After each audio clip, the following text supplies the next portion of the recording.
En ce troisième dimanche du temps ordinaire de l'année liturgique B, où nous célébrons le dimanche de la parole de Dieu, nous pouvons commencer par une question simple. Quelle est l'importance de la parole de Dieu dans nos vies? Avant de nous pencher sur la méditation de la parole de Dieu qui nous est proposée en ce dimanche. Le traitement que nous accordons à la parole de Dieu traduit bien souvent la considération que nous lui accordons et la place qu'elle occupe dans nos cœurs. La plupart des chrétiens manifestent de la négligence quant à méditer la parole de Dieu, parce que tout simplement, ils ignorent son importance et le bienfait qu'elle peut procurer. La parole de Dieu est parfaite. Elle redonne la vie. Elle est digne de confiance à toutes les générations et donne la sagesse aux inexpérimentés. La parole de Dieu donne le succès, comme nous dit Josué, chapitre 1, verset 8. Que ces livres de la loi ne s'éloignent point de ta bouche. Médite-le jour et nuit, pour agir fidèlement selon tout ce qu'il y est écrit. Car c'est alors que tu auras du succès dans tes entreprises, c'est alors que tu réussiras.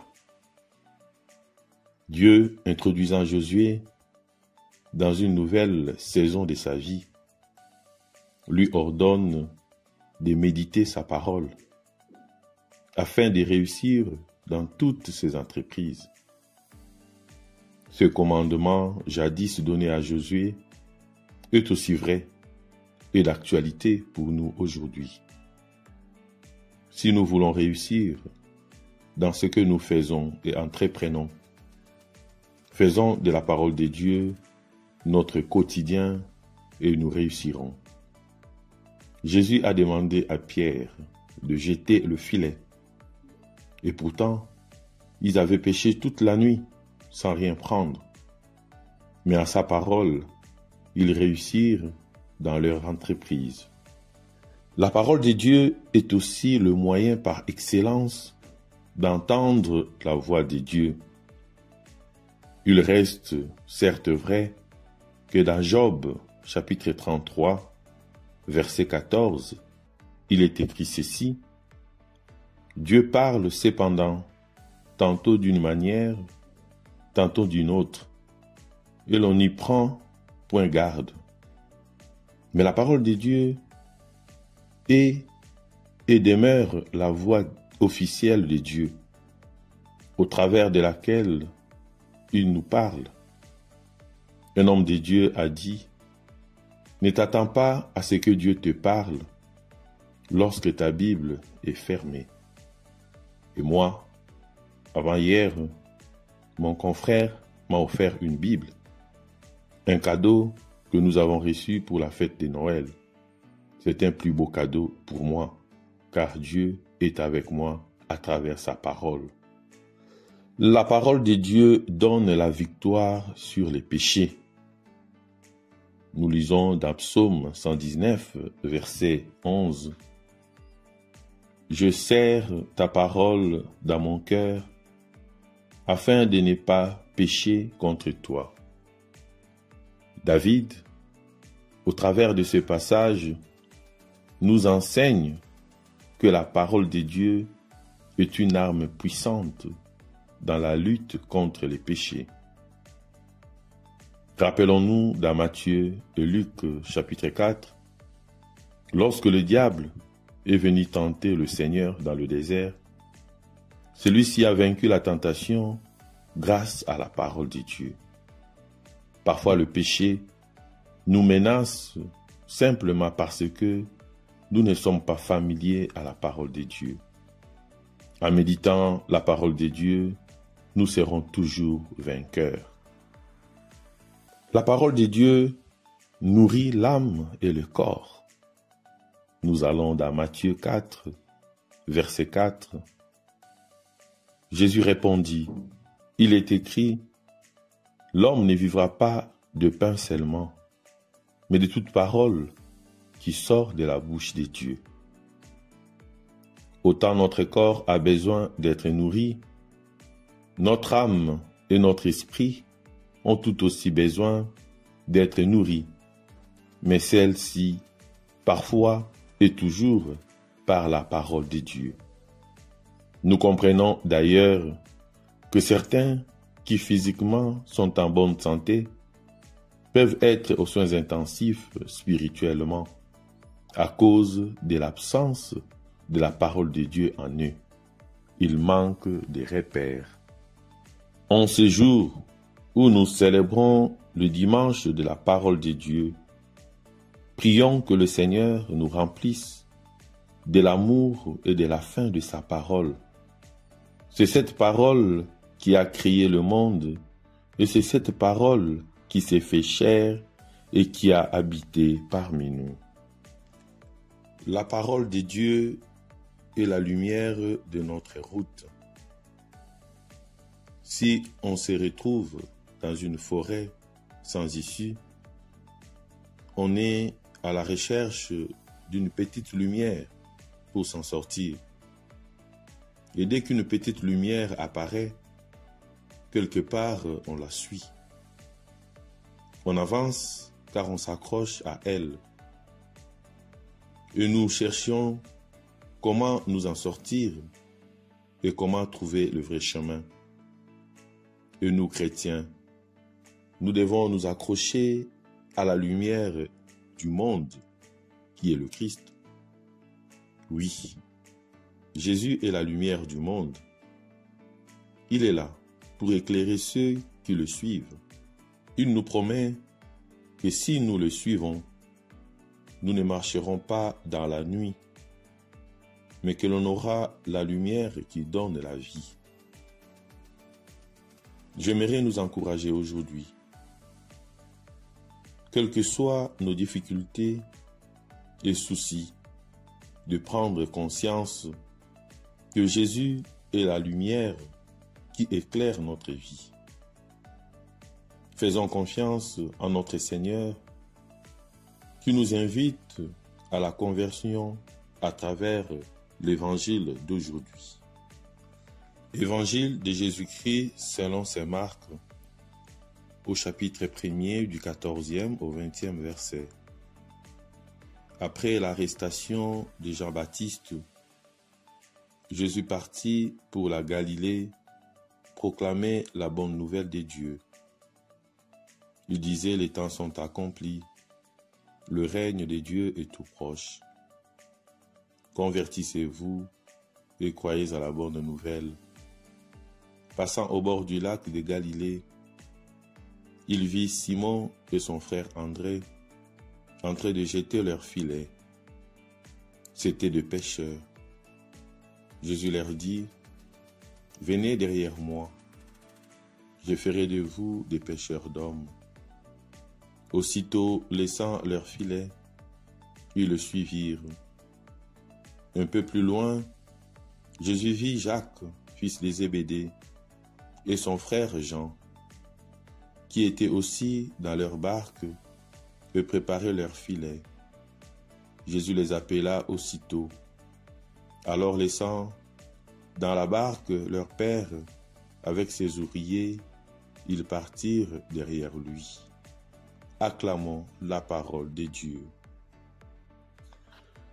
Toute action humaine s'unit au dessein éternel de Dieu pour nous et à la vocation d'écouter Jésus, de le suivre en tout et pour tout, et de le proclamer comme l'ont fait les premiers disciples, comme l'ont fait des millions de personnes, et comme nous essayons de le faire.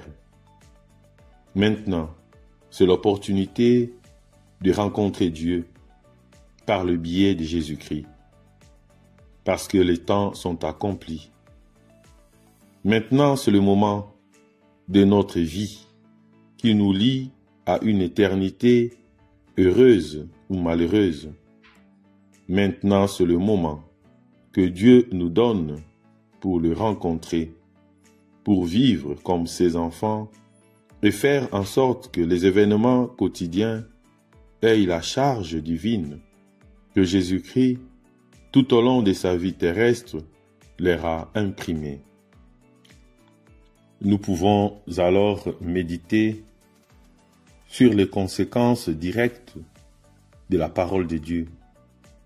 Suivre Jésus et tout quitter. Restons un tout petit peu sur cet aspect. Aussitôt, ils le suivirent. La figure de Simon apparaît pour la première fois ici. Ce Simon appelé plus loin Pierre. Et ses premiers disciples que Marc et certains membres de sa communauté ont probablement vu, entendu, touché. L'épisode rattache plus fortement l'Évangile au présent de la communauté, à son origine et ses souvenirs. Ce personnage de Pierre tiendra une place importante dans l'Évangile de Marc, représentant parfois la figure du disciple. Ici, il fait partie de ceux qui, depuis le lac de Galilée jusqu'au bord du Tibre, ont tout laissé pour le Christ jusqu'à leur vie. À l'appel de Jésus, la réponse positive de ces pécheurs est si soudaine qu'on a le souffle coupé par tant de facilité. Le récit met en avant la puissance de la parole de Jésus, la puissance de la parole de Dieu. Une parole créatrice à l'image de Dieu dans le premier récit de la Genèse. Dieu dit, et il en fut ainsi. Jésus parle, et ils le suivirent, comme récréés. De pêcheurs du lac, ils redeviennent pêcheurs d'hommes, abandonnant leur travail. Plus loin, les autres frères abandonneront également leur père et ses ouvriers. Travail, famille, entourage, tout est laissé sur place.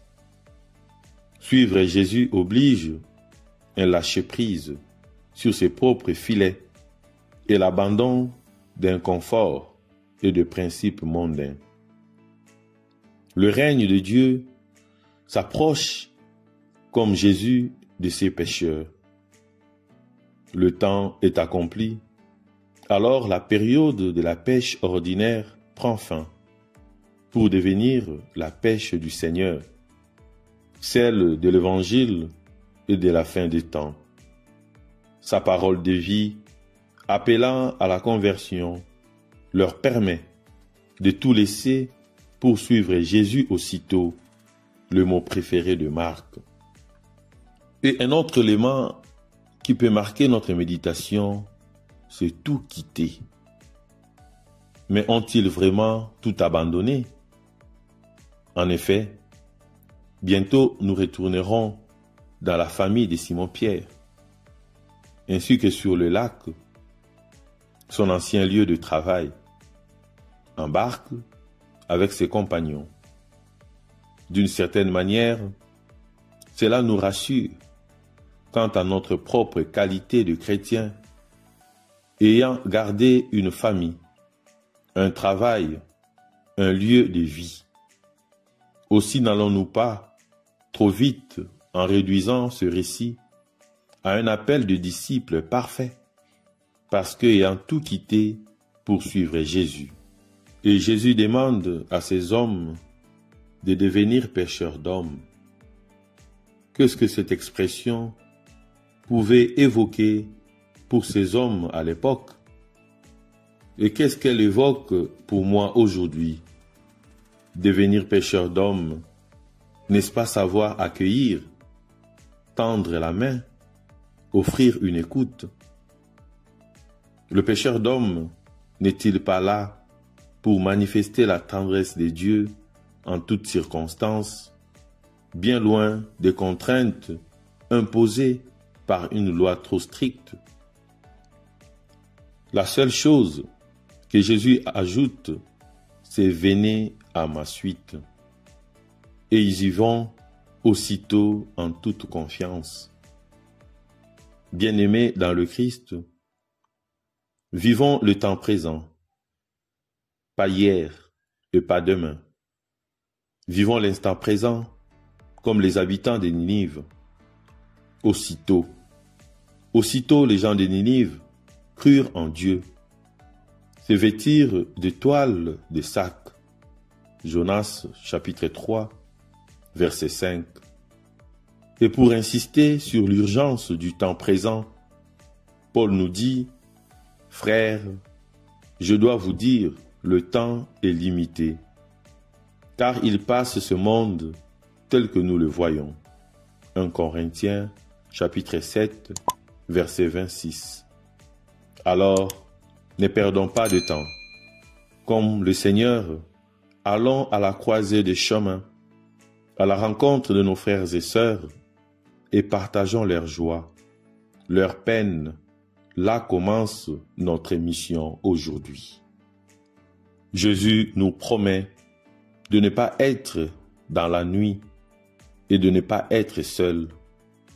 On peut lire aussi dans le psaume 119, verset 105, « Ta parole est une lampe qui éclaire mes pas, une lumière sur ma route. » La parole de Jésus est une lampe à nos pieds, elle éclaire nos pas. Amen.